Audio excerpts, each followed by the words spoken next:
इस साल देवशयनी एकादशी का व्रत 17 जुलाई को है।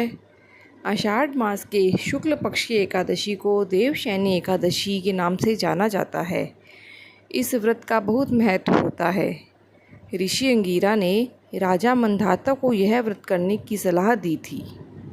इस दिन भगवान विष्णु के निमित्त व्रत रखा जाता है और उनकी पूजा की जाती है।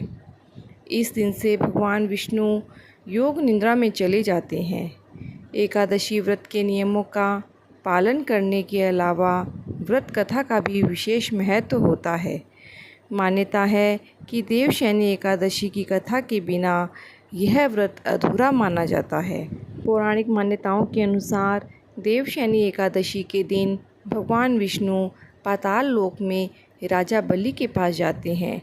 इस व्रत को करने से सभी पाप नष्ट हो जाते हैं और मोक्ष की प्राप्ति होती है। भगवान विष्णु प्रसन्न होकर सभी कामनाएं पूरी करते हैं। देवशयनी एकादशी व्रत कथा।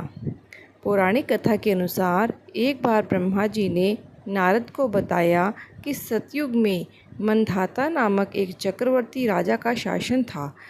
उनके राज्य में प्रजा बहुत सुखी रहती थी, लेकिन नियति को पलटने में देर नहीं लगती है।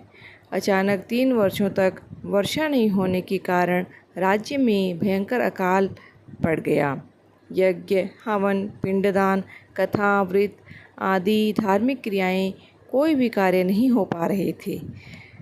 प्रजा ने राजा के पास जाकर अपनी व्यथा सुनाई। राजा मंधाता इस स्थिति से पहले से ही परेशान थे और सोचते थे कि न जाने किस पाप के कारण यह आपदा उन पर आई है। अंगिरा ऋषि ने कारण बताया। राजा मंधाता अपनी सेना सहित वन की ओर प्रस्थान कर ब्रह्मा जी के पुत्र अंगिरा ऋषि के आश्रम में पहुँचे।